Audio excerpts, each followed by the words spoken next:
अस्सलाम वालेकुम वरहमतुल्लाहि वबरकातुहू।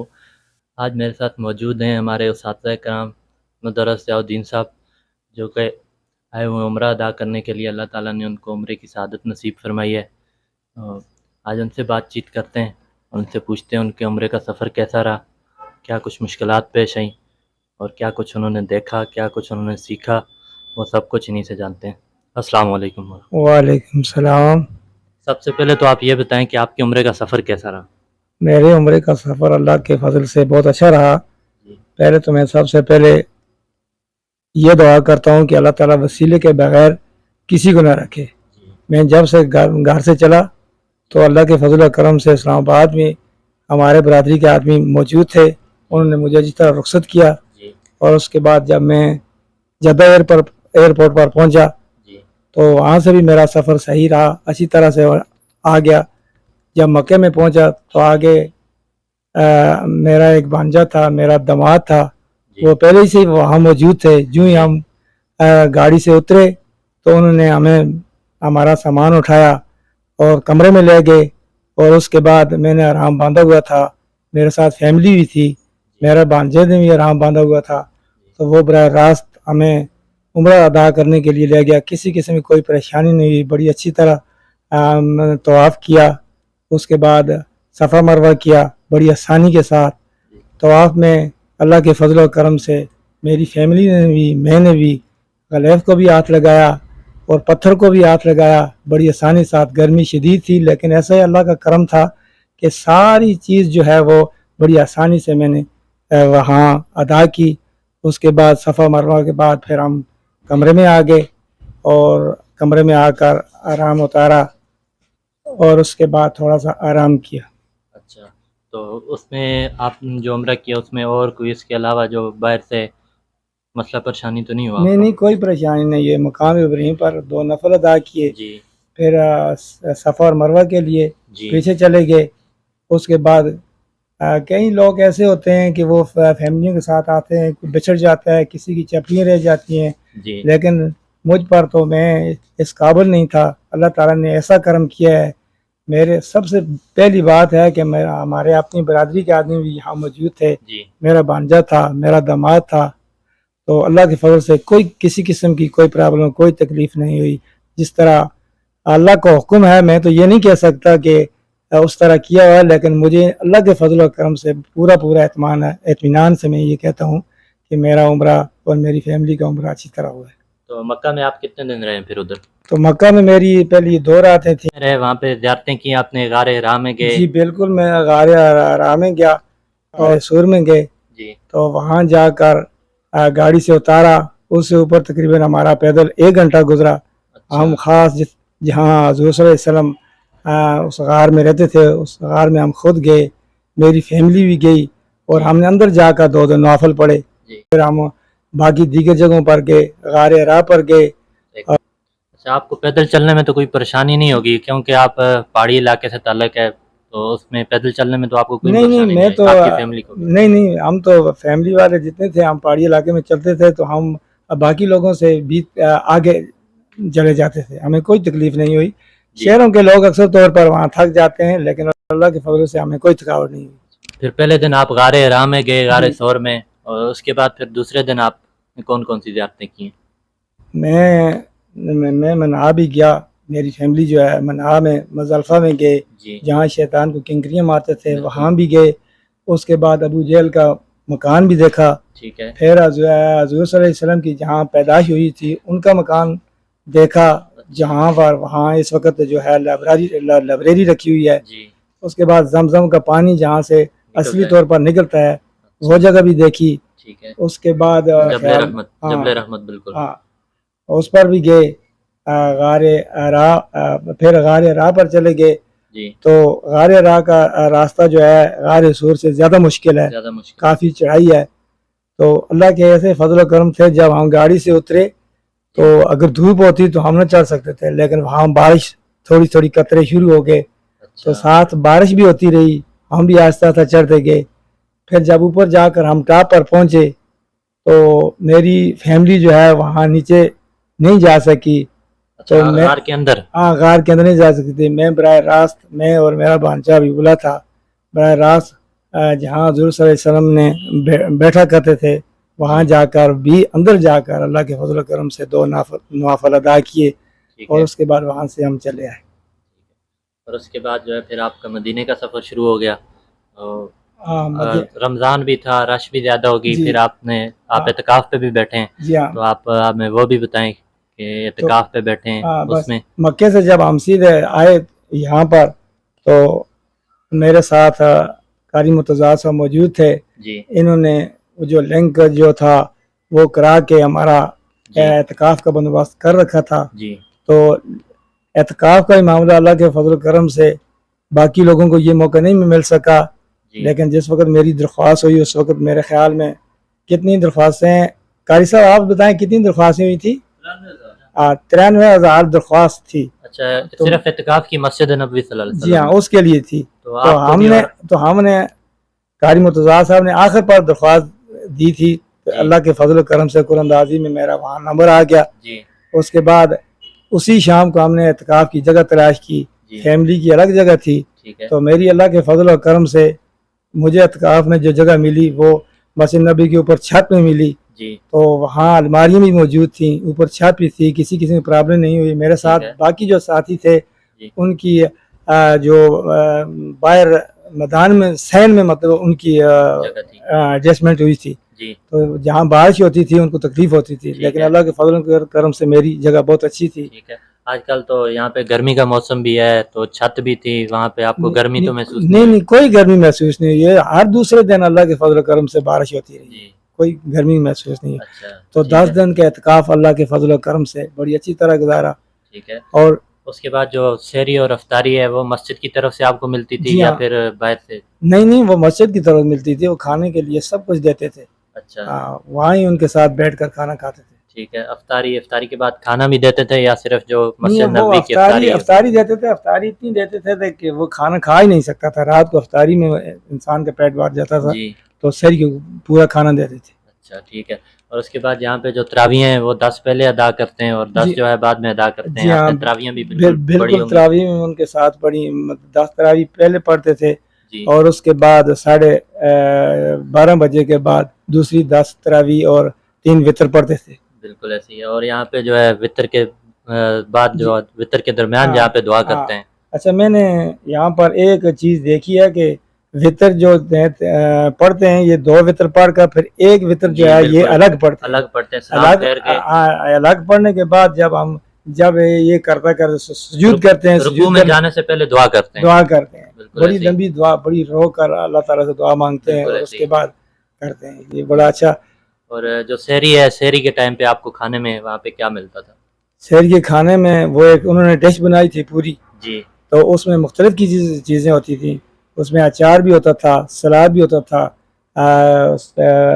गोश्त भी होता था जी, चावल भी होते थे, पूरी की पूरी सेट थी। ठीक है। और चाय वगैरह फिर आखिर पे? चाय रात को होती थी ना, जब अफ्तारी के बाद अफ्तारी करते थे तो नमाज के बाद वो जो है जूस भी देते थे और चाय भी देते थे। अच्छा, तो एतकाफ भी हो गया आपका, फिर उसके बाद ईद भी आपकी मदीना में गुजरी। तो ईद भी मदीना में गुजरी, रात हम उधर ही रहे जी। तो सुबह को हमारे फैमिली के जो यहाँ सऊदीया में मेरे भांजे थे, ये मेरी फैमिली तकरीबन 6-7 आदमी थे जी। तो वो सुबह ईद मिलने सवेरे मेरे पास पहुँच के वहाँ ही हमने इकट्ठी ईद मिली और इन्होंने हमें मुबारकबाद दी और इन्होंने एक जुलूस की शक्ल में हमें अपने कमरे में पहुँचाया। जी बिल्कुल ऐसे ही है। और आप जब मक्का से तशरीफ़ लाए मदीना की तरफ तो आपने ज़ियारतें तो नहीं की क्योंकि आप उसी दिन इत्तिकाफ़ पे बैठ के थे, और उसके बाद ईद थी, ईद के बाद आपने जो ज़ियारतें की हैं मदीना की उसके बारे में भी आप हमें बताएं। जी, उसके बाद ये जो प्रोग्राम बनाते थे ये हमारे अपने भांजे थे, दामाद था, यही प्रोग्राम बनाते थे। तो इन्होंने मुझे कहा कि हमने गाड़ी का बंदोबस्त कर लिया है, ठीक है। तो गाड़ी भी इनकी थी, तो हम गाड़ी पर चले गए। वहाँ जितनी मसाजिद थी, मस्जिद जुमा थी, मस्जिद कबा थी, मस्जिद किबलतैन थी, सबा मस्जिद थी, इन सब के इन्होंने हमें बताया। हम गए जहाँ जहाँ नवाफिल पढ़ने थे तो वहाँ नवाफिल पढ़े। तो ये इस तरह कोई चीज़ भी मेरी इधर इन मसाजिद में कोई चीज़ भी ऐसी नहीं रही जो मैंने अपनी आँखों न देखी या जहाँ मैंने नवाफिल न अदा किए हैं। अल्लाह के फजल से ये मुझे बहुत बड़े एजाज़ की बात है और मैं अल्लाह का शुक्र अदा करता हूँ। जी, बिल्कुल। तो यहाँ के आप बताएँ, आप यहाँ के लिबास के बारे में, खाने के बारे में, यहाँ के लोगों के बारे में भी आप बताएँ, यहाँ के लोग कैसे हैं? लोग बहुत अच्छे हैं। मैं तो ये कहता हूँ कि हमारे हमारे मुल्क के अंदर इतनी इबादत नहीं करते जितने यहाँ मैं सऊदीया के लोगों को देखा है। जी, ये बहुत बड़ी अच्छी तरह से पूरी और ख़ास कर नमाज फ़र्ज़ में ये दौड़ कर पहल करके पहली सफ़ों में जी, चलते हैं। तो यहाँ तो पूरी दुनिया के लोग होते हैं, मुख्तलिफ लोग हैं, बिल्कुल। लेकिन ये सब अच्छे हैं, कोई किसी को धक्का नहीं देता, कुछ नहीं कहा नहीं। उधर गांव में बहुत से लोग हमें ये कहते थे कि वहाँ धक्के देते हैं, जी, चप्पल जब गिर जाती है उठाने नहीं देते, ये नहीं। तो मेरी फैमिली भी थी, मैं भी था, जी, किसी किस्म का कोई धक्का नहीं है। प्यार, मोहब्बत, इखलास, जी, हमदर्दी इन लोगों में कूट कूट कर भरी हुई है। बिल्कुल। और आप आखिर पे आप हमें ये भी बताएँ कि आपने रोज़ा मुबारक पे कितनी मरतबा हाज़िरी दी है और रियादुल जन्नह में भी आप गए हैं या नहीं गए? जी, रोज़ा मुबारक कि जब मैं एतकाफ़ में बैठा था तो हमारी जो एतकाफ़ की हदूद थी वो बड़े गेट तक थी, क्योंकि मुझे ये दिन में भी ये मौका मिलता था, तो मैं अल्लाह के फ़ज़ल व करम से हर रोज़ जो है ये रोज़ा रसूल पर हाज़िरी देता था जी, बिल्कुल। दौरान एतकाफ़। अच्छा, दौरान एतकाफ़ भी आप हाज़िरी देते जी, रहे? हाज़िरी देते थे। दौरान एतकाफ़ में 2 दफ़ा जो रियादुल जन्नह में भी गया जी, और मैं आखिर पर भी एक दफ़ा फिर अपने उस परमिट पर भी रियादुल जन्नह में हाज़िरी दी और रियादुल हाँ। जन्नह में मैंने 3 मरतबा हाज़िरी दी है। अच्छा, वहाँ पे वहाँ नवाफ़िल अदा किए हैं। वहाँ मुझे 1 घंटे का शरफ़ मिला वहाँ बैठने का। वहाँ मैंने अच्छा, तिलावत भी की और नवाफ़िल भी अदा किए और मैं मेरे रसूल के सामने बिल्कुल उसके साथ में बैठकर तिलावत जी। करता रहा। वैसे तो वहाँ पे रश ज़्यादा होता है, टाइम इतना नहीं मिलता, लेकिन आप तो खुशकिस्मत हैं, आपको 1 घंटे का टाइम मिला बस है। ये अल्लाह के करम है जी, मुझे तो हर मौका जी, मिलता रहा है। जी।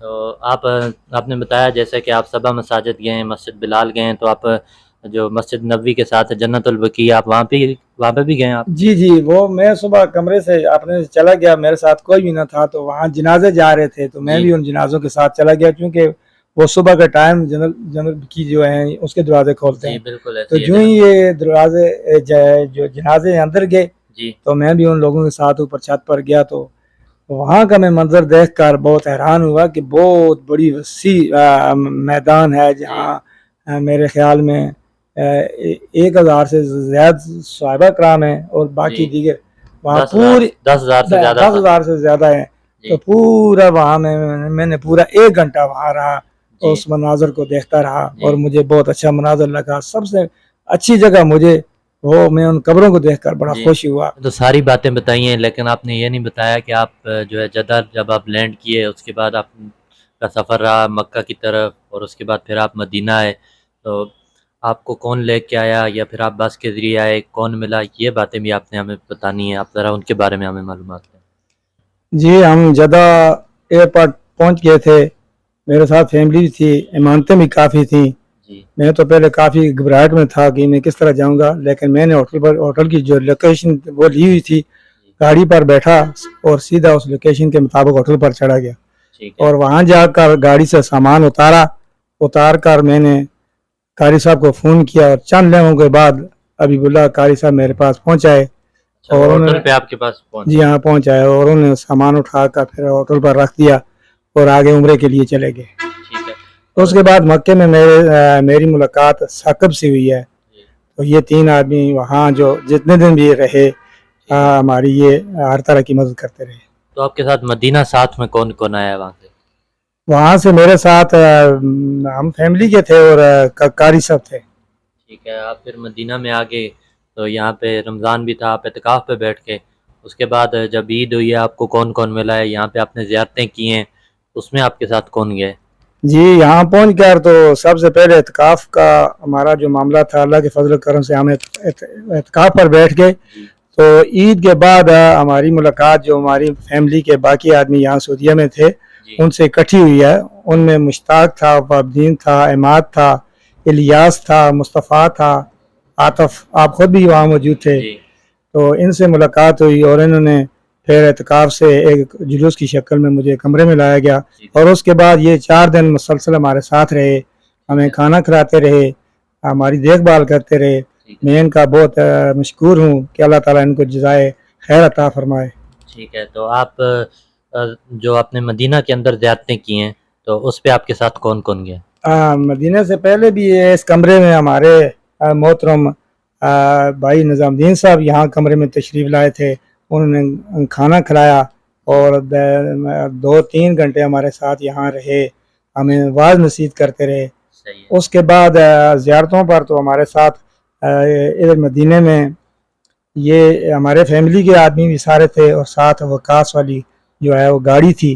ठीक है। तो इस गाड़ी के ज़रिए हमने सब ज़ियारतें, मैंने पहले भी तज़किरा कर दिया है इसकी, तो अच्छी तरह से कोई भी ऐसी चीज़ मुझसे पोशीदा नहीं रही जिसका मैंने दीदार न किया। ठीक है। तो जैसा कि आपने बताया आपके सारे फैमिली मेम्बर्स यहाँ पे मौजूद थे, काफ़ी सारे लोग आते हैं उम्रे पे, उनके यहाँ पे आगे कोई नहीं होता, फैमिली नहीं होती। तो आप क्या समझते हैं कि अगर फैमिली ना हो तो मुश्किलात हो सकती हैं यहाँ पे? जी, ये तो अपना अपना ज़हन की बात है। मैं तो ये कहता हूँ कि जिसकी यहाँ कोई आगे फैमिली ना हो तो उसको यहाँ आना बहुत दुश्वार है। फैमिली के बगैर इंसान नहीं चल सकता, नया आदमी नया होता है। जिस तरह सही उम्रे के अरकान वाजिबात मुस्तहब होते हैं वो जिस तरह फैमिली के आदमी कराते हैं इस तरह अकेले नहीं कर सकते। कुछ आपने बताया अपने उम्रे के सफ़र के बारे में, तो आखिर में आप हमें ये पैगाम दे दें हम परदेसी भाइयों के लिए भी और जो हमारे गांव वाले हैं और जो हमारी ये वीडियो देख रहे हैं उनके लिए आप कुछ पैगाम देना चाहें।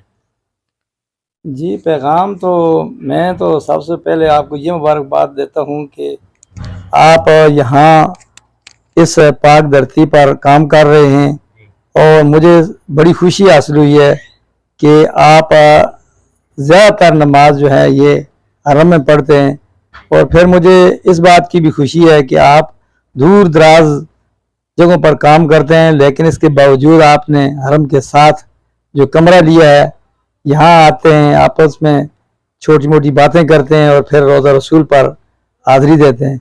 तो मेरा पैगाम तो यही है कि यहाँ आप सबसे पहले ये अल्लाह का शुक्र अदा करें कि आपको सऊदीया में इस पाक सरज़मीन पर ये फ़ख्र हासिल हुआ है कि साथ मजदूरी भी करते हैं, साथ हरम में 3-4 रोज़ 1-2 नमाज़ें पढ़ते हैं। तो इसी तरह आप हाज़िरी देते रहें। तो मेरा तो आपको यही पैगाम है कि आप आपस में इत्तेफाक और इत्तेहाद, प्यार, मोहब्बत, खुलूस का दामन न छोड़ें, बस ये काम करें। तो मैंने भी कोशिश की है, मैं जब उम्रे का मैंने जब से इरादा किया है तो मैं भी अल्लाह ताला से ये दुआ किया है कि अल्लाह ताला मुझे साबिक़ा गुनाहों की माफ़ी दें और आइंदा गुनाहों से बचने की अल्लाह ताला मुझे तौफीक दे। आप इस टाइम मस्जिद नबवी सल्लल्लाहु अलैहि वसल्लम के अंदर खड़े हैं, तो इस टाइम आप कैसा महसूस कर रहे हैं? रोज़ा मुबारक बिल्कुल आपके सामने है, क्या फीलिंग्स है आपकी इस टाइम, कैसा महसूस कर रहे हैं आप? जी आतिफ, आपने बहुत अच्छा मुबारक सवाल किया। मैं इस वक्त रोज़ा मुबारक के सामने खड़ा हूँ, रोज़ा मुबारक के सामने खड़ा हूँ और मैं सवेरे फजर से पहले मैंने रोज़ा मुबारक का आखिरी दीदार भी किया, दुरूद इस्लाम भी पढ़ा और उसके बाद फजर की नमाज अदा की। इस वक्त अक्सरियत के साथ यहाँ लोग जो हैं ये अलविदा हो रहे हैं और दुरूद इस्लाम पेश कर रहे हैं। बहुत बहुत शुक्रिया आपका, आपने हमें कमरे में भी टाइम दिया और यहाँ पे आप मस्जिद में तशरीफ़ लाए, यहाँ पे भी हमें टाइम दिया, आपका बहुत बहुत शुक्रिया। ठीक है, बहुत बहुत शुक्रिया आपका, आपने हमें वक्त दिया और एक मतलब फिर से आपको उम्रे की भी मुबारक, एतकाफ़ की भी मुबारक और आपकी फैमिली को भी खैर मुबारक। मेरी वजह से आप लोगों को बहुत तकलीफ हुई है, मैं आपका एक बार फिर दिल की अथाह गहराइयों से शुक्रिया अदा करता हूँ। अल्लाह ताला आपको इसका जज़ाए खैर अता फरमाए। आमीन आमीन।